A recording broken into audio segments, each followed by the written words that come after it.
A grandmother and her grandson are denied entry into a fancy restaurant, but moments later, 6 men in black storm the kitchen. What follows unravels a storm of secrets, betrayals, and a truth no one saw coming. The golden glow of the late afternoon sun bathed the glass exterior of the Golden Fork, a restaurant so luxurious that its very name was spoken in whispers of awe. The revolving door spun slowly, and from the other side of the street, Nancy Parker stood with her grandson Elijah, his small hand tightly wrapped around hers. "Are you ready, birthday boy?" Nancy asked with a wide smile, brushing her fingers through Elijah's curly hair. "Yep." Elijah grinned, his face bright with excitement. He tugged eagerly on her arm. "Are we really eating here, Grandma? It looks like a castle." "Better than a castle," she said, adjusting the sleeves of her modest but neatly pressed blouse. "This is a day just for you. You deserve it." They crossed the street, Nancy's heart swelling with pride as she watched her grandson beam with joy. It had been a tough few years, and this dinner was her way of giving him a moment to feel special, a taste of a world beyond their usual means. But as soon as they stepped into the cool, fragrant air of the foyer, they were met with a wall of scrutiny. Brandon, a sharply dressed waiter with a name tag that gleamed like polished brass, eyed them from behind the host podium. His eyes flickered from Nancy's thrift store blouse to Elijah's scuffed sneakers, and his lips curled into a faint, disdainful smirk. "Excuse me," Nancy began with a polite smile. "I have a reservation under Parker. Table for 2 at 6:30? She pulled out her phone, prepared to show the email confirmation. Brandon's eyes lingered on them a moment too long. His gaze wasn't just dismissive, it was surgical. He let out a slow, exaggerated sigh and leaned forward, resting his forearms on the podium like it physically pained him to continue the interaction. "Sorry, ma'am," he said, his smile as thin as a razor blade. "We have a strict dress code. Proper attire is required for all patrons of the Golden Fork. No sneakers, no denim, no exceptions." His eyes darted down to Elijah's feet. "And I think you both missed the memo." Nancy blinked, stunned. "We have a reservation," she repeated, her tone still gentle but firm. "I was never told anything about a dress code." Brandon's grin widened, more predator than polite. "It's on the website, ma'am. Right there at the top." He tapped the screen of his tablet. "We maintain a standard of excellence for our clientele. I'm afraid I can't let you in looking like that." Elijah frowned, glancing down at his sneakers. "But it's my birthday," he said softly. Nancy felt her heart twist. She knelt down beside him, rubbing his shoulder. "Don't worry, sweetheart. We'll get it sorted out," she said, raising her eyes to Brandon. Her voice was calm, but there was a sharpness beneath it. "This is my grandson's birthday.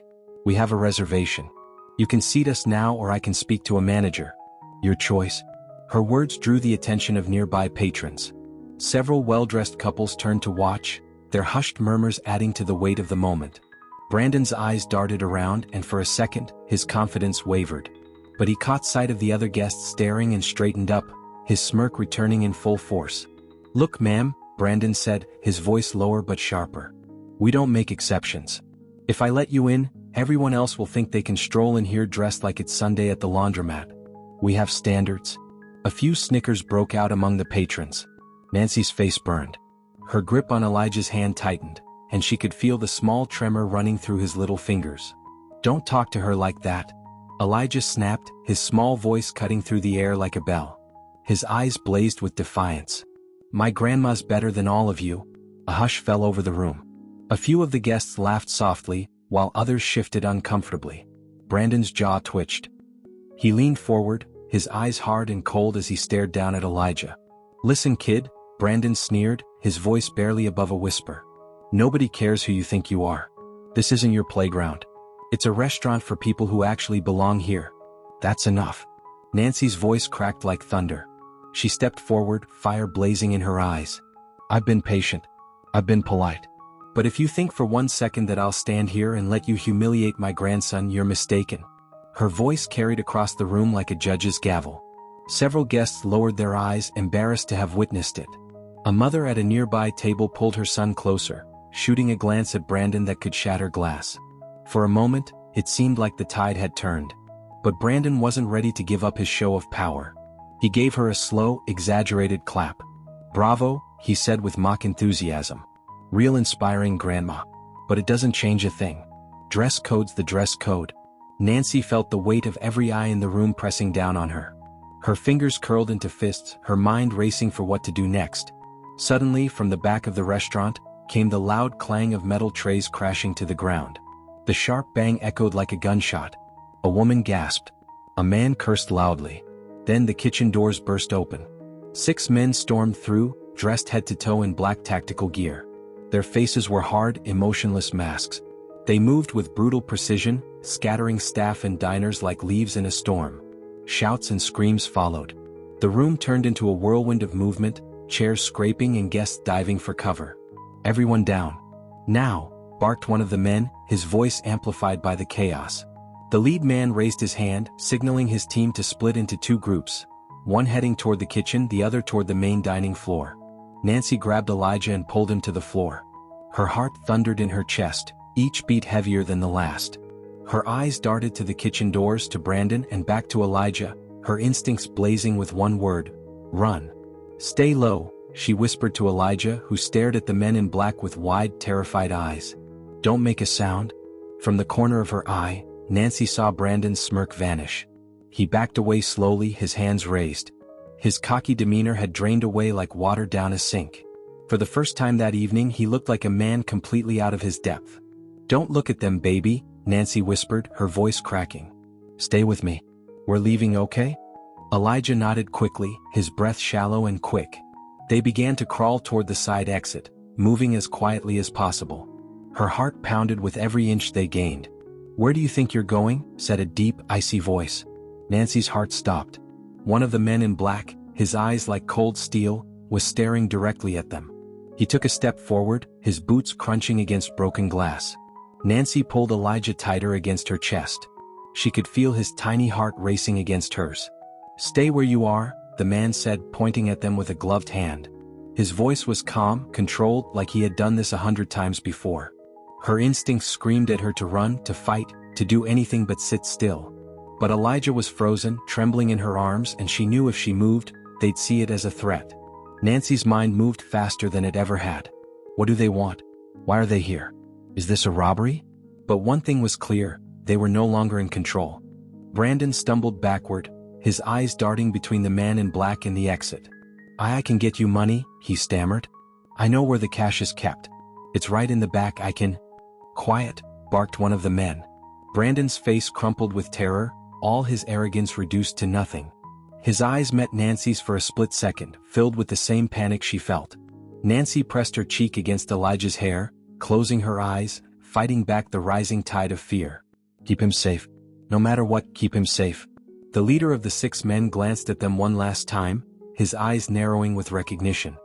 He raised a hand to his earpiece. "Target located," he said, his voice as sharp as broken glass. Nancy's heart went still. Her arms tightened around Elijah, and in that moment she knew. They weren't here for the cash. They were here for him. Nancy Parker sat at the small, round kitchen table in her dimly lit apartment, her fingers tracing the edge of her porcelain coffee mug. The low hum of the refrigerator filled the quiet space as shadows danced across the faded wallpaper. She could hear the soft ticking of the old clock on the wall, each tick seeming louder than the last. Her eyes flickered toward the window, the streetlights outside casting faint beams across the room. Her heart still hadn't slowed since she'd left the Golden Fork with Elijah. The image of the 6 men storming through the kitchen doors replayed in her mind like a scene from a crime thriller. Their faces. The calm, calculated precision in their movements. The way one of them locked eyes with her like he knew her. And that voice. "Target located." Nancy shuddered, gripping the cup tighter. She glanced toward the living room where Elijah sat on the couch, his eyes glued to his favorite cartoon. His small figure, so full of innocence, seemed fragile now. She watched the way his legs swung over the edge of the cushion, completely unaware of the storm swirling around him. Her heart ached at how small he looked, how vulnerable. "Don't let him see you shaken, Nancy," she whispered to herself, forcing her breath to steady. Not now. But it was easier said than done. Her eyes trailed to the framed photograph hanging on the wall. It was old but well kept. The woman in the photo had her arms wrapped around a young girl with wavy black hair. The girl, maybe 15, grinned brightly at the camera while the woman, a younger version of Nancy, smiled, but her eyes carried a weight of unspoken worry. The girl was Hannah. Nancy's eyes welled with tears. It had been years since she'd last seen her daughter. Her fingers brushed lightly against the edge of the frame as if touching it would somehow bring Hannah back. "I did everything I could," she muttered softly to herself. Her mind drifted to the last time she saw Hannah, the moment that had haunted her every night since. Flashback, 7 years ago. Nancy was folding laundry in the small living room of their old apartment when the front door slammed shut with a violent thud. Her heart jumped, and she spun around to see Hannah storming in, her face flushed with anger. "Where were you?" Nancy asked, dropping the dish towel. "I've been calling you all night. Does it matter?" Hannah snapped, tossing her jacket onto the floor. Her eyes darted around like she was looking for something, or someone. "Yes, it matters." Nancy stepped forward, her voice firmer now. "You're 16, Hannah. You can't just disappear like that. I called every friend I could think of. I even called the police." "Well, maybe you shouldn't have." Hannah shot back, tears welling in her eyes. "I'm not a kid, Mom. I don't need you tracking me down like I'm some kind of criminal." "You are a kid." Nancy's voice cracked with the weight of fear and exhaustion. "You are my kid, Hannah. I won't apologize for trying to keep you safe." Hannah's eyes flashed with defiance, but there was something else behind it: fear. Her gaze shifted toward the window, her fingers tugging at the sleeves of her hoodie. Nancy noticed the tremble in her hands. "Who is he, Hannah?" Nancy asked, her voice quieter now, full of knowing. Hannah froze. For a second, her mask slipped, and her breathing grew shallow. She looked away, her hands fidgeting more than before. "You think I don't know?" Nancy pressed, stepping closer. "I see the way you check the windows. I see how you flinch when the phone rings. Who is it? Is it him? Is it?" "It's none of your business." Hannah snapped, stepping back like a cornered animal. Her eyes darted toward the front door. "Just stay out of it, okay? You don't understand." "I do understand." Nancy's voice was raw now, tears brimming in her eyes. "I know exactly what it's like to think you have no way out. I lived it, Hannah. I lived it for years with Donovan, and I'm not going to watch you walk down the same path." Hannah's eyes met hers then, and for a fleeting moment, Nancy saw the terrified little girl she'd cradled so many nights. But just as quickly, Hannah's walls went back up. "I'm not you, Mom," she said quietly, her voice flat and distant. "I'm not weak." The words were like a knife to Nancy's chest. Her lips quivered, but she didn't respond. She watched in stunned silence as Hannah turned, grabbed her jacket, and bolted for the door. "Don't you walk out that door!" Nancy screamed, her voice shattering under the weight of desperation. But the door slammed behind her. That was the last time Nancy ever saw her daughter. Back in the present, Nancy blinked away tears, her fingers still resting on the photo. "Where did you go, Hannah?" She wondered for the 100th time. "And why didn't you come back?" Her chest tightened as another, far more unsettling thought crept in. Did you ever get away from him? The shrill jingle of the house phone snapped her out of her daze. Her heart jolted as she glanced at the clock on the microwave. It was 11:47 p.m. Who would be calling at this hour? Her eyes darted to the couch, where Elijah had fallen asleep, his head tilted to the side, snoring softly. She moved quickly, snatching the phone off the wall before it could ring again. "Hello," she whispered, her voice hushed but tense.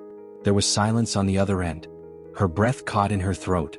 She checked the caller ID, but it was blank. "Private number." "Hello," she repeated, her voice sharp now. "Who is this?" There was a faint crackle on the other end like static, then a low, steady breath. Her blood ran cold. "They're coming back for what's theirs," a deep male voice murmured, his words slow and deliberate, like the rumble of distant thunder. Her heart stopped. Her eyes snapped to Elijah, still peacefully asleep on the couch. Her breathing grew shallow, her eyes darting toward the deadbolt on the front door, double-checking that it was locked. "Who are you?" she hissed, her voice laced with barely concealed panic. The line went dead. Nancy's fingers hovered over the phone, her breath coming in shallow gasps. "No, not again. Not again." Her hands trembled as she pressed the phone to her chest, her eyes locked on the door. Every creak, every shift in the building's old pipes felt like footsteps coming for her. "No, Nancy, think. Her thoughts raced, faster and faster. Her breathing was rapid now, her chest tight.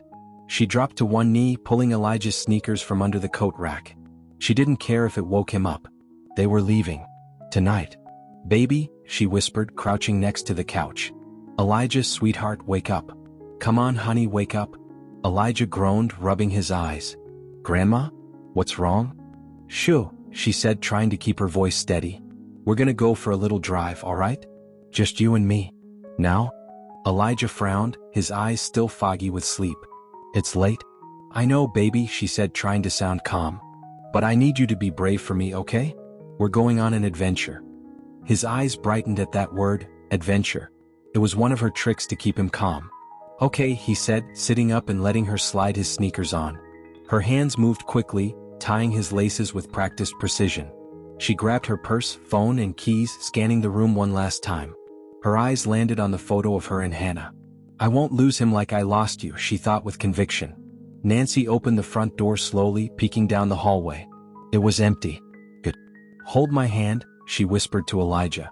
As they stepped into the hallway, Nancy glanced back over her shoulder, half expecting to see someone in the shadows. No one was there. But her heart told her they were being watched. She gripped Elijah's hand tighter. No more running. This time I fight. The harsh clang of metal trays hitting the tiled kitchen floor echoed through the golden fork like a thunderclap. For a moment everything stopped. The sharp clatter pierced the air, drowning out the murmur of quiet conversations and the gentle clinking of silverware against fine china. Every head turned toward the kitchen doors at the far end of the restaurant. Then they came. 6 men in black tactical gear stormed out, their boots thudding heavily against the polished hardwood floor. The room collectively sucked in a breath. The men moved with a chilling synchronization, eyes sharp and cold, their faces concealed under black masks. Their presence was as sudden as it was absolute, and it sucked the air from the room. Everyone down, barked the man in front. His voice was sharp, calm, and commanding in a way that made people obey without hesitation. Patrons slowly ducked under tables, their gazes wild with confusion and terror. Mothers shielded their children, waiters backed toward the walls, and the soft hum of luxury dissolved into the sharp sting of panic. Nancy pulled Elijah down with her behind a large decorative planter near the window. Her heart drummed in her ears, her fingers gripping his small shoulders as if she could shield him from the world itself. Stay calm, stay smart, she told herself, forcing steady breaths through her nose. He's watching you, Nancy. Be the one he can lean on. Brandon, however, was not nearly as composed. His jaw hung open, his eyes darting around like a trapped animal. He stood frozen by the host podium, his back pressed against it as if it could somehow swallow him whole. His gaze flicked from patron to patron, hoping someone, anyone, would do something. But no one did. No one even moved. One of the men, taller than the rest, stepped forward. His shoulders were broad, his posture rigid with authority. He scanned the room slowly, his head swiveling left to right like a predator marking its prey. Unlike the others, he didn't wear a mask. His face was bare, rough, and weathered, with sunken eyes and a jagged scar that ran down his right cheek. Nancy's breath caught in her throat. Her eyes widened as recognition hit her like a sledgehammer to the chest. Russell. She hadn't seen him in years, but his face was unforgettable. The same hollow eyes. The same cruel, sharp jawline that made him look more wolf than man. But now those eyes were colder, sharper, and he was here. He's here. Nancy ducked lower, pulling Elijah closer. Her fingers ran through his hair, her hands trembling so hard she had to steady them on his back. Grandma, Elijah whispered, his small voice barely audible. Who are they? Shub, baby, Nancy whispered, pressing a hand over his ear. Stay quiet. Don't say a word. We're going to be okay. Her voice was as soft as a lullaby, but her heart was in chaos. Brandon took a slow step back, his polished dress shoes sliding inch by inch as if he thought he could melt into the wall. His cocky, smug demeanor was gone. His breaths were short and rapid, his eyes fixed on Russell like he knew something about him. Something dangerous. Hey, I'm just staff, Brandon said, his hands raised, palms facing forward. Look, I don't know what's going on here, but I can help you. I know where the money's kept. Just shut up. Russell's voice was quiet, almost bored, but the weight of it was a hammer to Brandon's chest. The tall man turned his head just slightly to look at him, his eyes filled with disdain. He nodded once toward one of the men beside him. Without hesitation, the man stepped forward, his boot striking Brandon's knee. Brandon crumpled to the floor with a yelp, clutching his leg. His breaths were fast and broken with pain. What the? Did I ask you to speak? Russell's eyes pinned him like a predator locking onto its prey. He crouched beside Brandon, his face so close they were nearly nose to nose. You're not in charge here, little man. You're not special. You're just in my way. Brandon nodded quickly, his face soaked in sweat. Why yes, okay. I get it. Russell leaned closer, his voice a whisper only Brandon could hear. If you get it, then stay on the floor where you belong. Nancy watched all of it unfold, her mind spinning faster than it had in years. She'd seen that face before. She'd seen that cruelty before. She'd seen it in Donovan Cole. And if Donovan was a storm, Russell was the lightning strike that came before it. Russell rose to his full height, turning to his men. "Lock the exits," he barked. "No one leaves. You hear me? No one leaves." Two of the men moved instantly, one to the front entrance, the other toward the back emergency exit. The locks snapped shut with a heavy metallic clunk. Nancy pressed Elijah's face into her chest, hiding his eyes. "Don't let him see this. Don't let him remember this. Listen up," Russell called, his voice loud enough to fill the entire dining hall. He strode to the center of the room, his eyes scanning every face like he was flipping through a deck of cards. "Nobody moves. Nobody talks. And nobody does anything stupid, and we'll all walk out of here like friends." He stopped suddenly, his eyes catching on a couple seated near the fireplace, a man in a suit and a woman in a sequin dress. The woman was silently weeping into her hands. Russell stared at them for a moment too long, his gaze cutting through them like glass. The man stiffened, his jaw tightening. "Look at you," Russell said, tilting his head. "All dressed up, huh? Fancy shoes. Pretty watch." He stepped forward and crouched in front of the man, his eyes locked on the man's wristwatch. Russell tapped it with a single finger. "You think this means something? Think this makes you special?" The man said nothing, but his chest rose and fell in shallow, shaky breaths. Russell chuckled low in his throat, then stood and clapped him hard on the shoulder. "Relax, buddy. I'm just messing with you." But his eyes were dead as winter. Nancy's heart thudded in her ears. She knew what this was. It wasn't just a robbery. This was control. This was power. Russell wasn't here for money. He was here for something, someone. Her gaze shifted slowly to Elijah, still pressed tight against her. "Oh no. No, no, no." Her breath came faster now, shallow and sharp, her ribs aching with the effort to stay silent. She'd seen this before. She'd seen this when Donovan used to send his men out to collect debts. She knew what it looked like when men like this hunted someone. It was never about the money.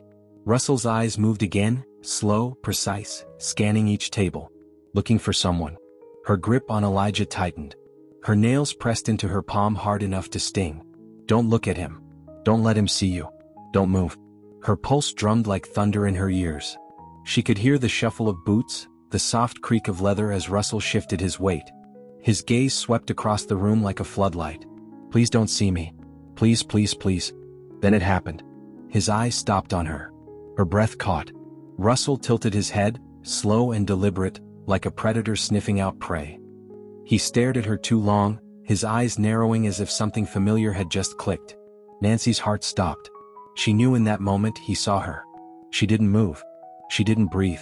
She just held Elijah close, her mind racing with one thought. "He sees me. He remembers." Russell's lips twitched into a slow grin, his teeth sharp as a wolf's. "Found you," he said quietly. Nancy's eyes darted to the locked exit. Her heart surged in her chest like a warning bell. Move now." The hum of the old refrigerator buzzed steadily, filling the silence of the cramped apartment. The glow from a single table lamp bathed the small living space in a dull, golden light. Dust particles floated lazily through the air, barely disturbed by the ceiling fan's slow rotation. On the couch, Rachel Reed sat with her legs tucked under her, fingers flicking through the pages of a battered paperback. Her eyes scanned the words, but her mind was far away, tangled in thoughts too heavy for a quiet night. She hated the stillness of this place. Too much quiet left room for memories to crawl back in. Her burner phone buzzed on the coffee table, the vibration making it spin in a slow circle. Rachel's eyes shot to it instantly. "No one should be calling me." Her stomach tightened. "Don't answer it. Don't answer it." But she knew better. With a slow, steady breath, she reached forward, flipping the phone over to check the number. Private. Of course it was. It was always private. Her thumb hovered over the green accept button. She pressed it. "Yeah," she said, her voice flat but sharp. Silence. Her fingers tightened around the phone, her jaw clenching. She leaned forward, her eyes locked on the empty air in front of her, her muscles coiled like a spring. "Rachel," a man's voice finally said, low and smooth. Her heart stopped. Not his voice. Please, not his voice. "You're not supposed to call me," she whispered, her voice colder now, sharper. Her hand shook just slightly, so she gripped the phone tighter. "We had a deal." Deals change, the man replied, his tone too casual, too calm. That tone had haunted her for years. We got a situation, Rachel. Thought you'd like to know. Her lips pressed into a thin line. She didn't ask. She knew better than to ask. But her heart knew, and her heart began to pound. The golden fork, he said, as if reading her mind. It's active. The breath fled from her lungs. She sat there, frozen, every nerve in her body on fire. How bad? She asked. 6 on the ground. Russell's leading it. Her fingers curled into fists so tight her nails bit into her palms. Her throat felt dry, her pulse racing like a jackhammer. You're lying, she hissed, though she knew he wasn't. He never lied, at least not about this. Wish I was, the man said, his voice almost sounding sorry. But you know him, Rachel. When Russell gets his scent, he doesn't stop until he's got what he came for. She squeezed her eyes shut, her breathing shallow. No. Clock's ticking, he added. Thought you'd want a head start? The line went dead. Rachel stared at the phone, her mind racing. The golden fork. Russell. 6 men. Her breath caught in her chest. She dropped the phone on the couch as if it had burned her. Her hand flew to her mouth, her teeth pressing against her knuckles. She leaned forward, her body rocking slightly. It's happening. It's really happening. Her eyes darted to the door. She should run. She should run. She'd done it before. She could do it again. Pack a bag, get on a bus, and never look back. But there at the golden fork. Her eyes flicked to the small kitchen table, where an old picture frame sat tilted against the wall. It was the only photo she'd brought with her when she left everything behind. Her heart squeezed as she stared at it. Mom. Elijah. Her gaze locked on Elijah's face. It had been years since she'd seen him in person. He would be bigger now. Older. But his smile was still the same in that photo. That wide, innocent grin. Her baby boy. Her boy. The air around her grew heavier. Her breathing slowed. There at the golden fork. Her hands moved before her mind caught up. She shoved her feet into her sneakers, grabbed her jacket from the chair, and snatched her car keys from the counter. Her body moved on autopilot, driven by something primal, something she'd buried so deep she thought it was gone. Her burner phone buzzed again. She hesitated, her fingers hovering over the screen. A single message popped up. If you run, they'll know it's you. Her heart skipped. Her eyes darted to the window as if someone was watching her from the street. Her breathing quickened, every shadow suddenly feeling like a threat. Her eyes moved frantically from corner to corner, her senses heightened to every creak and shift in the apartment. They're watching me. Her eyes darted back to the message. She clenched her teeth, rage slowly mixing with her fear. They think they can scare me? They think I'll run? She typed a reply with shaking fingers. Let them watch. She tossed the phone on the counter, shoved her hands into her jacket pockets and marched toward the door. Her breathing was steady now, her steps sharp and purposeful. The fear was still there, but something stronger had taken its place. Not this time. Not today. Her car was parked 2 blocks down. The walk was short, but it felt like miles. She glanced over her shoulder twice, her eyes scanning for shadows that didn't belong. The streetlights flickered above her, and every distant sound made her skin crawl. But she didn't stop. The moment she reached her car, she slid into the driver's seat and locked the doors. She gripped the steering wheel so tight her knuckles turned white. Her breath fogged the cold windshield. Her hands shook, her chest tight with adrenaline. For a moment, she sat there, her fingers gripping the steering wheel like it was the only thing tethering her to the earth. Breathe, Hannah, she whispered to herself, her own voice trembling. Breathe, just breathe. She hadn't called herself Hannah in years. Rachel Reed was safer. Rachel Reed didn't have a past. Rachel Reed didn't have family. Rachel Reed didn't have a son. But tonight Hannah was back. She reached up, pulled the rearview mirror down, and stared at her own reflection. Her eyes were sharper than she remembered. No softness. No doubt. You're going back, she whispered, locking eyes with herself. You're going back and you're gonna end this. Her fingers flipped the ignition and the engine hummed to life. She checked her phone one more time. No more messages. No more calls. Good. The streetlights flashed past her as she drove toward the Golden Fork. Each mile pulled her deeper into the storm she'd run from for so long. Her eyes stayed locked on the road, but her mind was in the past. She could still hear Donovan's voice, see the cold grin of Russell, feel the weight of it all pressing down on her chest. She'd fought so hard to disappear, to live small, to live quiet. But it didn't matter. They'd found her. They'd always find her. But this time she wouldn't run. Her hands gripped the steering wheel tighter, her heart pounding as fast as the rhythm of the tires on the asphalt. Her mind flashed with images of Nancy and Elijah. They're there. They're there with him. Her foot pressed harder on the gas. Her pulse matched the beat of the engine, faster and faster with every block she passed. She didn't know what she'd do when she got there. But she knew one thing. She wasn't running anymore. Anna was done hiding. She wasn't the girl who disappeared. Not anymore. The soft hum of muffled sobs filled the golden fork, broken only by the sound of heavy boots striking the hardwood floor. Plates of half-eaten steak and seafood sat abandoned on tables, and chairs were knocked askew as patrons cowered beneath them. No one moved. No one spoke. Even the ambient music had been cut, leaving only the eerie, oppressive quiet of held breath. Brandon lay face down on the floor near the host podium, his chest heaving with short, shallow breaths. His nose pressed against the cool hardwood, and he could smell the faint scent of lemon cleaner. How did it come to this? 1 second he was the king of this restaurant, lording over guests and staff with smug superiority. Now his face was inches from the floor like a child being scolded. "Get up," came the low, guttural voice. Brandon's whole body tensed. He didn't want to look. He didn't want to see who was standing over him. "I said get up." The sharp edge of a boot nudged his ribs, and Brandon winced, gritting his teeth to stop himself from crying out. He pushed himself to his knees, raising his hands slowly in surrender. His heart thudded against his chest like it was trying to escape. "Stay calm. Stay calm. They just want money. They just want cash." His eyes flickered up, and locked with Russell's. Russell stood like a statue, arms folded, his scarred face cold and unblinking. His eyes, hollow and empty, seemed to see right through Brandon as if he were nothing more than an obstacle. "You're the big man around here, right?" Russell asked, his tone as smooth as silk but laced with razor wire. He crouched down until his face was level with Brandon's, his eyes narrowing. "The guy who calls the shots?" Brandon shook his head quickly, his throat too dry to speak. "No?" Russell tilted his head like he was confused. "Then why were you barking orders at that woman and her kid earlier, huh?" I didn't mean," Brandon stammered, his voice cracking. I didn't know this was going to happen, man. I'm just a waiter."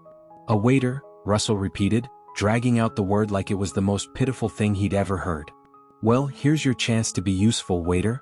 He leaned in, so close that Brandon could smell the faint sting of cigarettes and leather on his breath. "Take them to the back." Brandon blinked rapidly. His lips moved but no sound came out. "Who?" Russell raised a single brow, his face a mask of disgusted patience. "Don't play dumb with me, Brandon." His eyes flicked toward the dining area where Nancy sat, her body curled protectively around Elijah, hiding him as best she could. "You know exactly who." Brandon's stomach turned. I don't." Russell's face went still, his eyes locking onto Brandon's like a predator warning its prey. He didn't say a word, but the slow tilt of his head spoke louder than any threat. "I got it," Brandon said quickly, his hands raised in surrender. Yeah, I'll do it. Just don't hurt me, man." "Smart choice," Russell muttered, standing back up to his full height. He glanced over his shoulder at one of the men in black. "Get him moving." The man grabbed Brandon by the back of his collar and hauled him to his feet like a rag doll.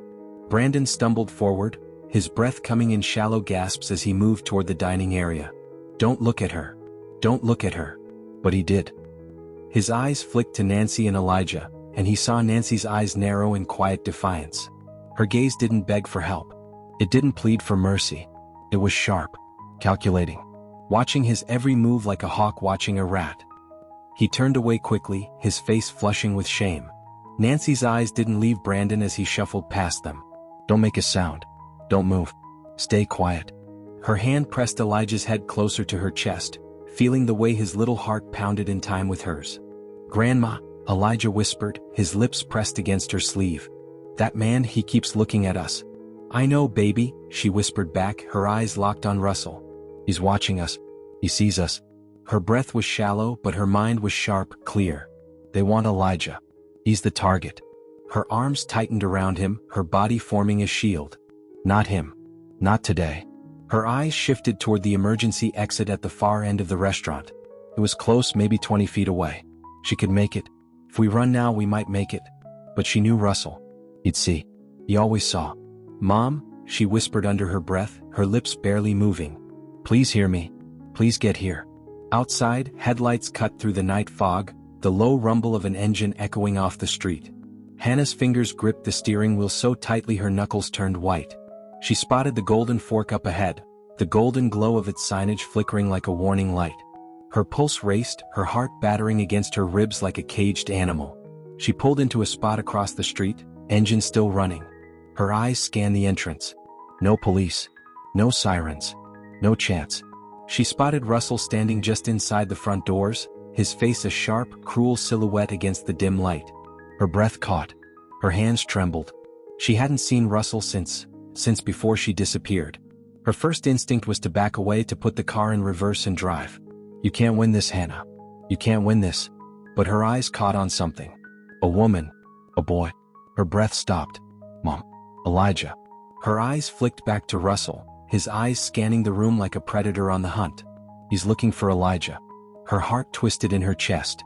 Every instinct she'd sharpened over the years screamed for her to run, to disappear, to vanish like she had before. But this time was different. Her hands trembled as she reached for the glove compartment, pulling it open with a sharp tug.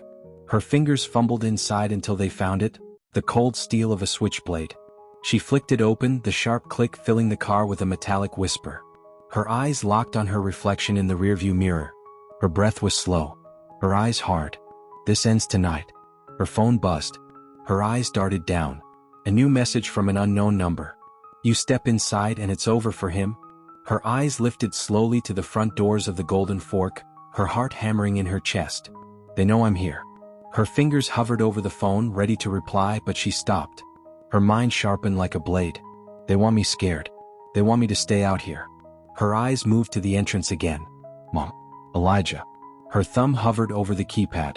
She typed, I'm not afraid of you. Then she stepped out of the car. The cold night air bit at her skin, but she didn't feel it. Her body was humming with adrenaline, her heart pounding with purpose. She tucked the blade into her jacket sleeve, her eyes fixed on the front door of the Golden Fork. Russell's eyes flicked to her the second she stepped into the glow of the streetlights. He didn't smile. He didn't blink. He just watched her. Her pace was steady, her eyes locked on his, every step deliberate. Russell tilted his head, eyes narrowing. He mouthed a single word. Hannah. Her pace didn't slow. Her hands didn't shake. Her eyes narrowed, filled with fury and fire that had been burning quietly for years. I'm back, she whispered under her breath. And I'm not running this time. The soft crunch of gravel under Hannah's boots echoed louder than it should have. The cold night air bit at her cheeks as she approached the Golden Fork. Her steps were steady but deliberate, each one heavier than the last. Her hands stayed hidden in her jacket pockets, fingers curled tightly around the cold steel of the switchblade hidden inside. Her eyes were locked on Russell. He stood just inside the doorway, his broad frame partially silhouetted by the restaurant's glow. His scarred face was tilted slightly, his eyes narrowed like a wolf sizing up its prey. Stay calm. Stay small. You're Rachel now, not Hannah. But the moment she stepped into the glow of the streetlights, his eyes lit up with recognition. Look at that, Russell muttered, his grin slow and sharp as a knife. The ghost comes home. Her chest went tight. She felt her pulse race, but she didn't break stride. He's bluffing. He doesn't know for sure. Don't know what you're talking about, she replied coolly, her voice steady, sharp as glass. Her eyes darted around the sidewalk, looking for exits, looking for cover. No easy way out. Russell let out a quiet, rasping laugh and stepped out of the doorway, his boots striking slow, deliberate beats against the concrete. He circled toward her, his eyes locked on her face. Come on now, he said softly, his grin widening to reveal his teeth. Don't play dumb, Hannah. Her steps slowed. No, not here. Not now. Don't call me that, she shot back, her voice like ice. My name's Rachel. You've got the wrong person. He tilted his head, that same predatory grin still carved on his face. Rachel, huh? That what you're going by these days? He took another step closer, his eyes narrowing. See, I was starting to think you were dead. Imagine my surprise when I hear you've been playing house in the middle of nowhere. She swallowed hard, her eyes never leaving his. He knows. He's just toying with you. Move aside, Russell, she said, her voice low and firm. I'm just here to pick up a takeout order. You know, food? Not a crime last I checked. He barked out a short, harsh laugh. You were always quick with that mouth, Hannah. Used to drive Donovan crazy. He leaned in, his face inches from hers, eyes sharp and unblinking. Guess that's why he always liked you more than the others. Her fists tightened in her pockets, her nails digging into her palm to keep herself steady. Her eyes darted to the window. Inside, she could see people crouched low under tables, frozen in fear. She spotted Nancy first, her face pale and stricken with terror. And then she saw him. Elijah. Her heart slammed against her ribs so hard she felt lightheaded. He was crouched behind a counter, his wide eyes watching everything. She could see his little face peeking out, his small hands gripping the edge of the counter. He wasn't crying. He wasn't making a sound. But she saw it in his eyes. He knew something was wrong. Her vision blurred for half a second. My baby. My boy. Hannah, Russell's voice yanked her back. She felt his breath near her ear, low and venomous. You see him, don't you? Her chest grew tight. Don't react. Don't show him. He's a good-looking kid, Russell continued, his eyes following her gaze. Looks just like his mama. His grin widened. That's him, isn't it? He leaned closer, his voice dropping to a whisper. The one you ran for. Her blood ran cold. Russell tilted his head back, watching her like he'd just solved a riddle that had been plaguing him for years. That's him. He laughed softly, nodding like he was proud of himself. And here I thought you were just hiding for fun. Leave him out of this, Hannah growled, stepping closer, her eyes hard as steel. Leave him out of this? Russell repeated, his grin dropping into a flat, cold stare. His eyes darkened. Nah, Hannah. You don't get to make demands. You know how this works? He pointed toward the restaurant's window where Elijah was still crouched. He's ours. Just like you were. Her heart stopped. The world narrowed into that single, suffocating moment. No, she said, her voice trembling with rage. Her eyes met his, her jaw clenched so tight it hurt. Not this time. Russell's eyes flashed with something dark and mean. He leaned in, his eyes locked on hers. Same old Hannah. Always thinking she can rewrite the rules? He took a step back, his grin returning like a wolf baring its teeth. But you know what? Go ahead. Try to rewrite them. I'll wait. Inside, Nancy's fingers dug into Elijah's jacket, gripping it like a lifeline. She watched Hannah through the window, her heart pounding so hard it echoed in her ears. Her eyes blinked slowly, her mind struggling to process what she was seeing. It can't be her. It can't be her. It's not possible. But it was. Hannah was alive. Her baby girl was alive. Her throat tightened, her vision blurring with tears she didn't have time to shed. How long has she been out there? Why didn't she come home? But then she saw Russell move toward her. Nancy's breath stopped. No, not her. Don't you touch her. One of the men in black turned toward the dining area and barked, on the ground. Now. Everyone dropped. Nancy pulled Elijah down with her, her eyes never leaving Hannah. Look at me. Look at me, baby. Please see me. Elijah stayed low, pressed against the floor, his small face full of confusion and fear. He looked toward the window, squinting through the dim glow of streetlights. His eyes scanned the faces outside. His gaze stopped. His breath caught. Grandma, he whispered, his voice shaking with disbelief. Grandma, that's her. Her heart squeezed like a fist. Shh, baby. Stay down. Don't move. Don't move. But it's her, Elijah said, his eyes locked on the woman outside. It's her, Grandma. It's her. His small voice trembled with a kind of hope that could break a person in two. It's my mom. Nancy's heart shattered into 1,000 pieces. Tears streamed down her face, her lips trembling as she nodded. I know, baby. I know. Outside, Hannah's eyes flicked to Elijah just for a second. It was enough. She saw him. She saw him watching her. Her breath hitched, her chest feeling like it was caving in. Her hands shook. But Russell saw it too. Ah, he whispered, his grin growing wild with victory. There it is. That look. He took a step back, his arms spread wide. That's the look of a woman with everything to lose. Hannah's eyes snapped to his, her gaze cold and murderous. Her fingers curled around the blade hidden in her pocket. You touch him, she said, her voice low, each word filled with venom, and I'll carve you down to the bone. Russell's grin faded. The air between them grew sharp, tense. His eyes locked on hers, both of them silent, unmoving. Then Russell did something Hannah didn't expect. He nodded, like he respected her. All right, Hannah, he muttered, his voice quieter now. Let's see who breaks first. He tilted his head toward the men inside. Go get him. The words hit her like gunfire. She didn't think. Her body moved on instinct. Her hand shot out from her pocket, blade in hand. And she ran. Straight for Russell. Straight for the enemy. Russell leaned against the wall near the kitchen, his head tilted back, eyes half-lidded like he had all the time in the world. His phone buzzed in his pocket and he pulled it out with a flick of his wrist. Without even glancing at the screen, he swiped to answer and brought it to his ear. "It's time," he said, his voice as smooth as oil on water. There was a pause on the other end of the line, and then a deep, familiar voice responded, calm but commanding. "You're sure?" asked Donovan Cole. His tone was quiet, but it carried the weight of finality. Russell glanced toward the dining room, where patrons were still huddled under tables. His eyes landed on Nancy, her arms wrapped protectively around Elijah, her gaze darting toward the front window every few seconds. "She's waiting for her, isn't she?" Russell thought with amusement.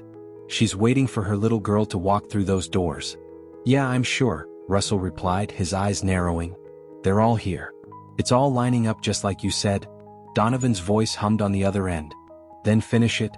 Russell smiled as he hung up the call, sliding the phone back into his pocket. He turned toward the men in black scattered around the restaurant. "Stay sharp. It's about to get interesting." Inside the dining room, Hannah pushed her way past the front entrance, her breathing hard and sharp from the run. Her eyes immediately locked on Nancy and Elijah, her heart pounding like a drum. "Mom," she breathed, her voice barely above a whisper. Nancy's head snapped toward the sound, her eyes widening as she saw her daughter standing there, wild-eyed and breathless. Her hands flew up to her mouth. Her entire body shook as if her legs might give out. "Hannah," she choked, her voice cracking under the weight of disbelief. Is it really you?" "It's me," Hannah said, her eyes locked on Nancy's. Her steps were slow, hesitant, like she wasn't sure she'd be welcomed. "I'm here, Mom." Nancy stood slowly, tears streaming down her face. She reached out a trembling hand as if touching Hannah might shatter the illusion. But as her fingers brushed Hannah's arm, her breath caught. "She's real. Her girl was real." Her sob broke free, and she pulled Hannah into a tight embrace, her fingers curling into the back of her jacket like she was afraid she'd vanish again. "You're alive?" Nancy whispered through tears, rocking her side to side. "You're alive?" "Yeah," Hannah whispered, her face buried against her mother's shoulder. "I'm here, Mom. I'm here." Nancy pulled back just enough to cup Hannah's face in her hands, her eyes scanning every inch of her daughter's face, like she was memorizing it all over again. "I thought you were gone. I thought I'd lost you forever." "I'm sorry," Hannah said, her voice cracking. Her face twisted with guilt. "I had to go, Mom. I didn't have a choice." Nancy nodded, still stroking her daughter's face. Her tears dripped onto the collar of her blouse, but she didn't care. "I know, baby. I know you did what you had to do." They stayed like that for a moment longer, just two broken souls holding each other together. But then Nancy's eyes flicked toward Elijah, and something shifted in her face. The truth. She has to know. Her gaze hardened, and she gripped Hannah's shoulders firmly. "There's something I need to tell you," Nancy said, her voice suddenly serious. She glanced at Elijah, then back to Hannah. "Something I should have told you a long time ago."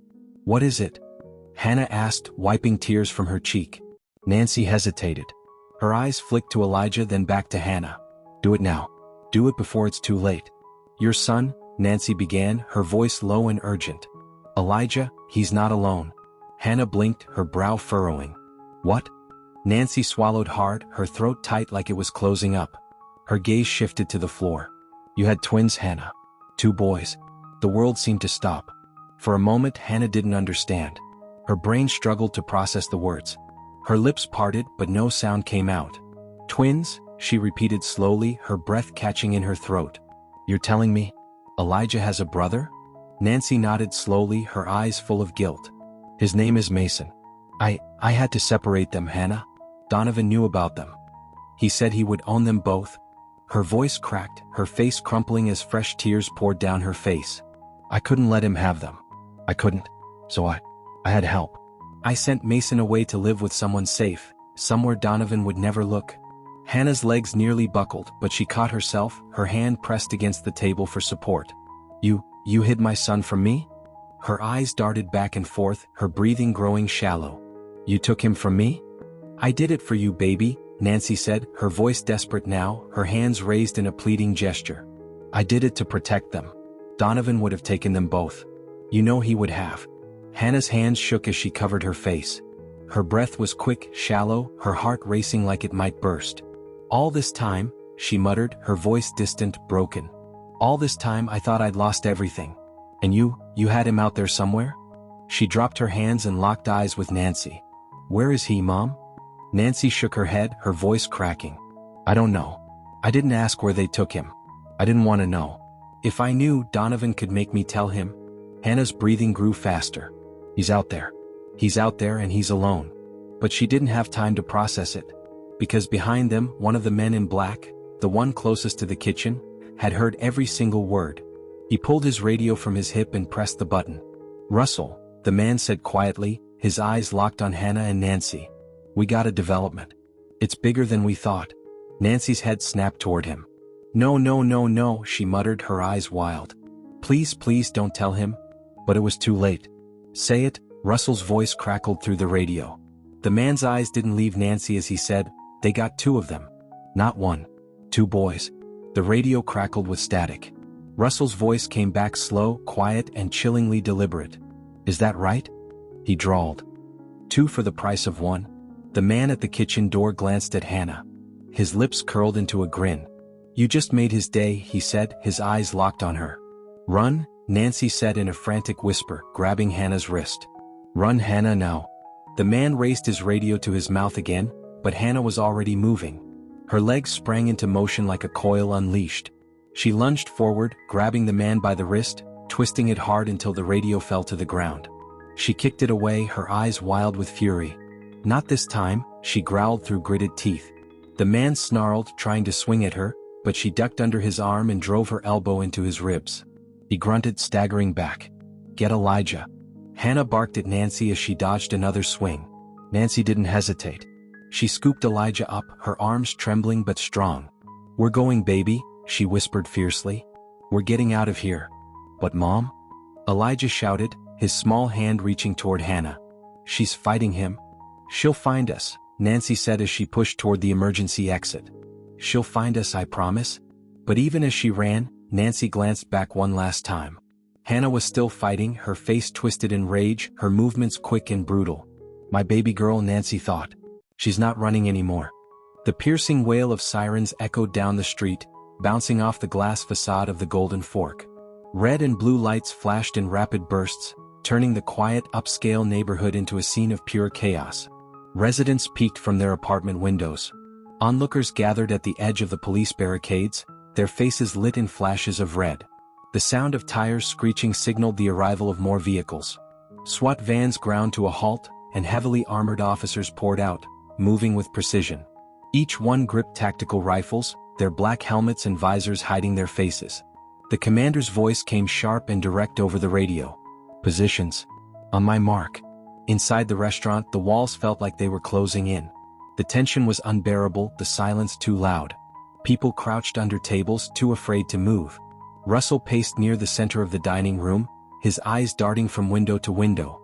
His face twisted with irritation as he glanced at his watch. "They're early." One of the men in black leaned toward him. "Cops are everywhere, Russ. We gotta move." Russell's jaw clenched. His eyes flicked to the door just as it swung open. Donovan Cole entered. He didn't run. He didn't hurry. He moved slowly like a king surveying his kingdom. Behind him, 2 bodyguards followed, their movements sharp and calculated. His tailored suit was a deep charcoal gray, and he adjusted his cufflinks as if he had all the time in the world. Beside him walked a man in a slick gray suit, his lawyer, Malcolm Reed.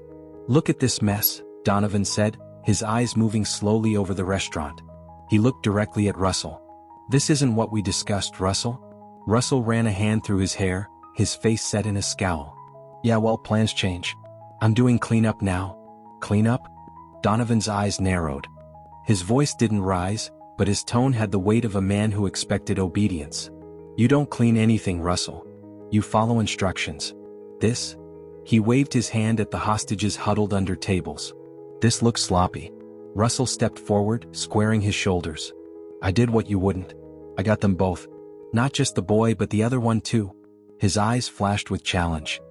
"That wasn't in the plan, but I made it happen." Donovan's gaze sharpened. "Both?" "Yeah, Don," Russell said, tilting his head, his grin wild and sharp. "There's another. Mason. Kid's a ghost, but I know how to track ghosts." He tapped his temple. "See, I think you forgot to mention that part. Or maybe you just thought I wasn't smart enough to figure it out. Either way, I know now." Donovan stepped forward slowly, his eyes locked on Russell. He tilted his head to the side, his face still calm, but there was a storm behind his eyes. "You know what I hate more than sloppiness, Russell?" Donovan asked, his voice low and even. Russell's grin faded, his eyes flicking toward the front door. "He's stalling. Why is he stalling?" "I hate," Donovan said, taking another step forward, "people who forget their place." The silence that followed was deafening. In the back of the restaurant, Nancy crouched low with Elijah behind a storage rack in the kitchen. She could hear everything. Her heart thudded in her chest like a war drum. Donovan's here. She knew that voice anywhere. It was the voice that had haunted her dreams for years. She hugged Elijah tighter. "Not again. He's not taking you. He's not taking either of you." Her eyes darted to the front of the restaurant where Hannah was crouched behind the counter, peeking out just far enough to see Russell and Donovan. Nancy's breath caught in her throat. She could see the rage in Hannah's eyes. "Stay down, baby. Stay down." "Here's how this goes, Don," Russell said, his voice losing the cocky edge. "You give me a bigger cut. I'm not your errand boy anymore. I've done too much. I've cleaned up too much. I've earned my seat at the table." Donovan stared at him for a long, slow moment, his eyes dead and empty. Then he let out a low chuckle. "Your seat at the table?" Donovan repeated, his voice soft with mock disbelief. "You think you deserve a seat at my table?" He turned to his lawyer. "Malcolm, you hear this? Russell here thinks he's a boss." Malcolm didn't respond. He just adjusted his watch and stared at the wall. Donovan's face dropped into a mask of cold rage. "Here's your seat, Russell." He took a single step forward, his hands still in his pockets. "It's on the floor, face down with my boot on your neck. You forgot that. So I'm here to remind you. Don't move, Cole." The voice came from the front of the restaurant. Boom. The front door exploded off its hinges, sending glass and splinters flying.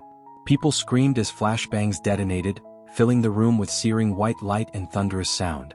Smoke poured in from all sides. The sharp crack of SWAT boots echoed through the air. "Down, down, down," shouted one of the officers, his rifle sweeping the room. "Hands up. Do it now." Russell spun, his eyes wide with rage. "No, no, no. They're early," he roared, grabbing one of the hostages and dragging them up as a human shield. He pressed his gun to the man's head. "Back off." Donovan didn't flinch. His eyes flicked to Russell with an eerie calm. "You're done," his eyes seemed to say. Nancy pressed Elijah's face into her chest, her breath coming in shallow bursts. She looked at Hannah, who locked eyes with her. Hannah's gaze was hard, but her mouth moved silently. "Stay put." Nancy nodded, tears stinging her eyes. "Keep him safe. Keep him safe." Russell ducked toward the kitchen, using his hostage as a shield. He pushed past the swinging doors, knocking over pots and pans. His eyes locked on Nancy and Elijah. "There you are," Russell snarled, his eyes wild with rage. Hannah was faster. She moved like lightning, crashing into him from the side. They hit the ground hard, her elbow digging into his ribs. His gun skidded across the tile. "Stay down," Hannah hissed, pinning him with all her strength. In the dining room, Brandon saw his chance. He bolted from his hiding spot and made a break for the back exit. "Don't look back. Just run. Just run." He didn't make it 5 steps before 2 officers tackled him to the ground. "No. I'm just a waiter," Brandon shrieked, his hands clawing at the floor. "I'm nobody. I didn't do anything." "Stay down," one of the officers barked, cuffing his hands behind his back. Brandon's face hit the tile, tears streaming down his cheeks. "I didn't do anything," he sobbed. "I didn't do anything." Hannah slammed Russell's head against the tile once, twice. His body went slack. Her chest heaved as she looked up to see Nancy holding Elijah tight. "Mom?" Hannah called, her voice shaky but strong. Nancy blinked slowly, tears running down her face. "It's over, baby," Nancy whispered, her voice hoarse with relief. She pressed her forehead to Elijah's. "It's over?" The SWAT officers moved in, voices sharp, rifles raised. Donovan was already on his knees, his hands behind his head, eyes dark and cold. Russell lay still, his eyes shut, blood pooling on the tile beneath him. Hannah crouched down next to her mother, eyes locked on Elijah. "You're safe, baby," Hannah said, her voice soft but steady. Her eyes filled with tears. "You're safe now." Elijah looked at her, his small voice like a whisper. "Are you my mom?" She smiled, fresh tears spilling from her eyes. "Yeah, baby," Hannah said, her voice cracking. "I'm your mom." The flashing red and blue lights poured into the shattered windows of the Golden Fork, bathing everything in sharp, rhythmic pulses. Police radios crackled, voices barking orders and status updates. The restaurant that once buzzed with quiet elegance was now a war zone of toppled chairs, shattered glass and broken silence. Clear the back room. Secure all hostiles. An officer shouted, his rifle raised as he moved past the dining area. SWAT officers swarmed the scene, their black uniforms moving like shadows. The patrons, still crouched beneath tables, were slowly guided out, their hands raised, their faces pale with shock. Tear-streaked mothers clutched their children, their wide eyes locked on the ground. Near the kitchen, 2 officers knelt on Russell's back, forcing his arms behind him. His face pressed hard against the cold tile, his cheek flattened, blood smearing in a half-circle beneath him. His eyes flickered with rage, his teeth bared like a rabid dog. "Get off me!" Russell snarled, thrashing under their weight. His voice was sharp, filled with venom. "You don't know who I am. You hear me? You don't know who you're messing with." One officer pressed a knee harder into his back. "Shut up, tough guy. You're done." Not far from him, Brandon was already in cuffs, his face streaked with tears and snot. His head shook rapidly as he begged, his voice cracking with desperation. "Please? I didn't know. I didn't know any of this was happening," he cried, his voice high and frantic. "I'm just a waiter. I'm just a waiter. This has nothing to do with me." "Tell it to the judge," one of the officers muttered, hauling him to his feet. Brandon's legs buckled, but the officer held him firm, dragging him toward the back door where the other detainees were being loaded into police vans. Donovan Cole stood in the center of it all, untouched, unfazed. His hands were raised casually, his face calm as if he were merely a spectator. His gray suit remained spotless, his bodyguards already handcuffed and taken away. His lawyer, Malcolm Reed, stood beside him, arms crossed, his sharp eyes calculating every move the officers made. Donovan's lips twitched into a small, knowing smile.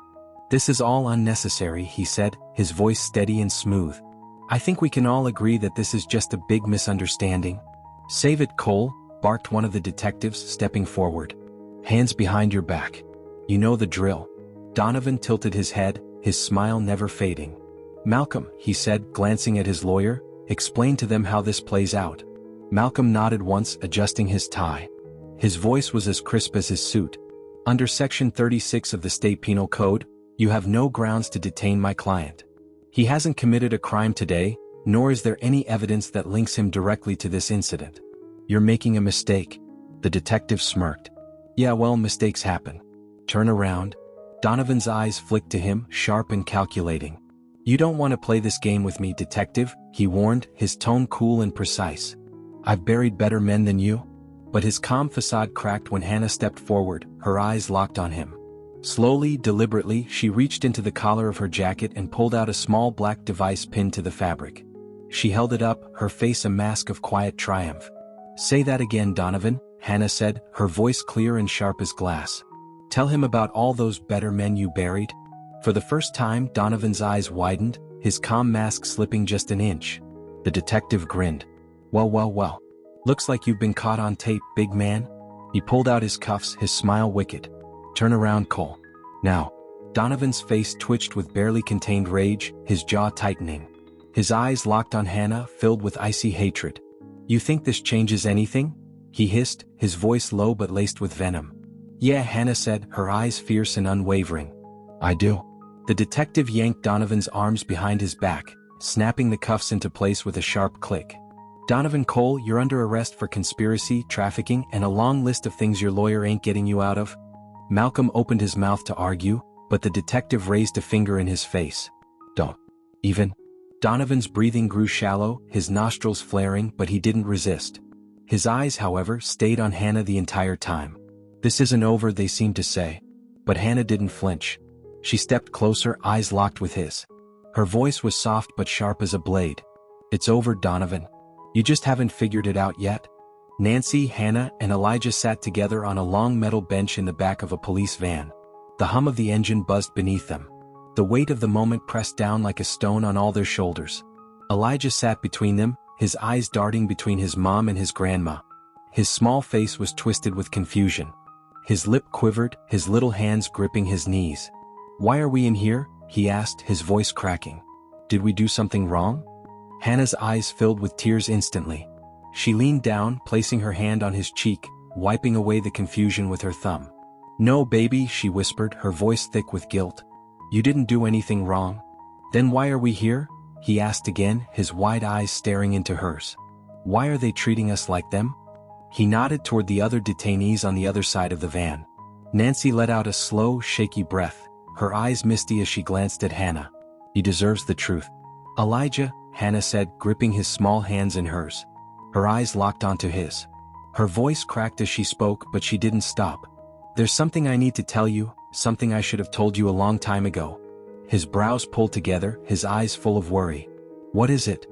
Hannah glanced at Nancy, then back to Elijah. Her throat tightened, but she forced herself to say it.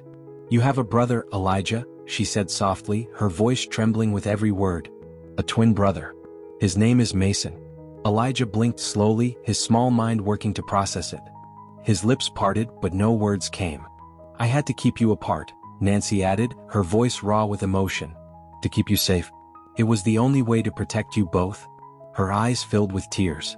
"I'm so sorry, baby." Elijah's eyes darted between them, his face twisting in confusion. "I have a brother?" he asked, his voice so soft it almost broke Hannah's heart. "Yes," Hannah whispered, her hands cupping his face. Her forehead pressed against his, tears dripping down her cheeks. "Yes, baby. You do." Elijah sat still for a moment, his breath shallow. He sniffled once, wiped his face with his sleeve and then looked at them both. His small hands balled into fists. "I want to meet him," Elijah said, his little voice trembling but full of determination. He looked at his mom with fierce, tear-streaked eyes. "I want to meet my brother." Hannah let out a breath that shook her entire body. She nodded quickly, pulling him into her arms, holding him so tight he squirmed. "You will," she promised, her lips pressed against his hair. "I swear it, baby. You will?" Nancy leaned in too, wrapping them both in her arms, her cheek pressed against Elijah's back. Tears spilled freely down her face, but her grip was strong. They had lost so much. But they weren't going to lose this. The police van rolled forward, its wheels crunching softly over the pavement. The night outside was filled with sirens, flashing lights, and the distant echoes of justice finally catching up to the powerful. Hannah kissed the top of Elijah's head, her eyes fierce and unyielding. "We're going to find him, Mason. I swear it on everything I have left. We're going to find you."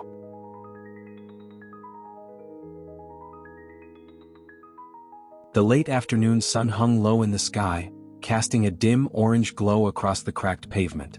The once pristine sign for the Golden Fork now hung lopsided, half of the gold-plated letters missing.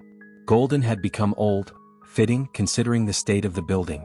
The windows were boarded up with thick slabs of plywood. Graffiti scrawled across the walls in wild, chaotic strokes. The front entrance, once framed by polished marble, was chipped and crumbling. The scent of rain-soaked concrete lingered in the air. Elijah stood in front of it all, his hands shoved into the pockets of his hoodie. His once round face had sharpened with age. He was taller now, lean with narrow shoulders that had grown broader over the past 2 years. His curly hair blew lightly in the breeze, his eyes sharper, wiser. He stared at the Golden Fork, his gaze heavy with thoughts too old for his age. His breath came slow and steady as he tilted his head, taking in every inch of the wreckage. This place should have burned to the ground, he thought. It deserved it. "Hard to believe it's still standing," said a voice beside him. Elijah glanced to his right, where Mason stood with his arms crossed. They were the same height now, both boys 16, but Mason's hair was cut short, and he carried himself differently, more guarded, more serious. It was like looking at a reflection, only the reflection had scars. "Yeah," Elijah replied, his voice deeper than it used to be. "Figured it'd be gone by now." They stood there together in silence for a while, the weight of everything they'd lived through hanging between them. The wind picked up, rattling the loose pieces of plywood like a dying heartbeat. "Donovan's gone," Mason said suddenly, his eyes narrowing as he glanced toward the shattered front doors. "Russell too." Brandon cried like a baby at sentencing. "Bet he's still crying." Elijah smirked, but it didn't reach his eyes. "Good." The images of that night played in his head like a movie reel on repeat. The SWAT team storming in, the flash of bright lights, the sound of his mom's voice shouting his name. He could still hear Brandon's screams as he was dragged out in cuffs, begging for mercy. But most of all, he remembered the moment he saw Mason for the first time. 2 years ago. They sat across from each other in a sterile white room at the Child Protection Center. The hum of the overhead lights buzzed softly, and the social worker stood nearby, her hands folded in front of her. Elijah's eyes stayed locked on the boy sitting across from him. His breath was shallow, his heart beating too fast. Mason looked exactly like him. Same eyes. Same nose. Same everything. It felt like looking into a mirror but different. This boy wasn't wide-eyed with confusion like Elijah. This boy looked ready. His hands were folded on the table, his eyes steady and calculating, like he'd seen things Elijah hadn't. "Hi," Elijah said first, his voice cracking a little. He felt stupid for it, but he pushed on. I'm Elijah." "I know," Mason replied. His voice was calm, controlled, like he had rehearsed this moment. "You're Mason?" Elijah asked as if he didn't already know. Mason nodded. "Yeah." Elijah stared at him, trying to figure out what to say next. What do you say to someone who's supposed to be part of you? Someone who was supposed to be there from the start but wasn't? Elijah rubbed the back of his neck. "I didn't know you existed." "Same," Mason replied. His eyes stayed on Elijah, sharp and calculating. "But I'm here now." Elijah didn't know why, but his eyes stung. His throat felt tight. He blinked quickly, trying to clear it away before Mason noticed. "Yeah," he said, his voice small but sure. "Yeah, you're here now. Present day." Elijah's eyes shifted to his brother. 2 years. Feels like we've known each other forever now. You think it's weird we keep coming back here? Mason asked, looking at the crumbling building. Not really, Elijah replied, hands still in his hoodie pocket. Sometimes you gotta see the ruins to remind yourself of what you walked away from.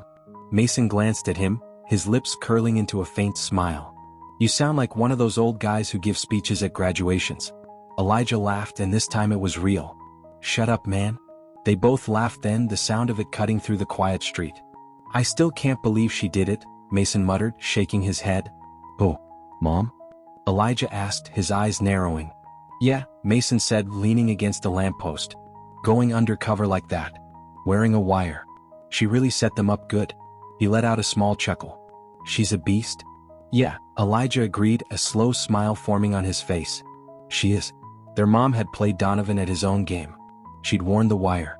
She'd lured him into talking, feeding his ego just enough for him to expose himself. She'd faced down Russell, knowing full well what he was capable of. She'd risked it all to protect them.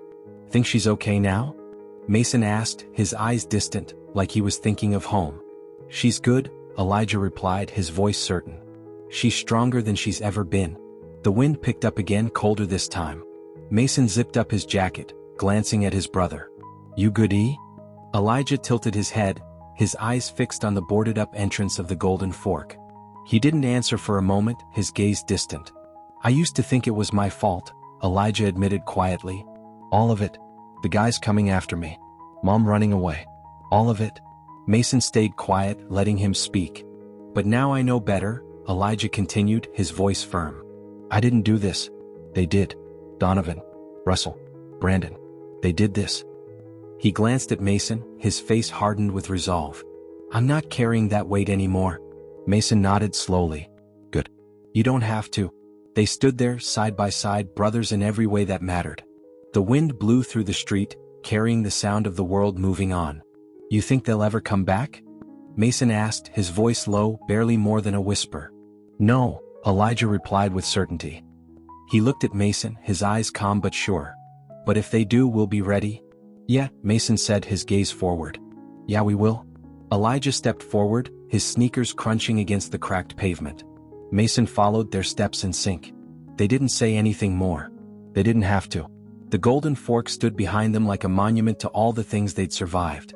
It had taken so much from them, their peace, their innocence, their sense of safety. But it hadn't taken them. It hadn't broken them.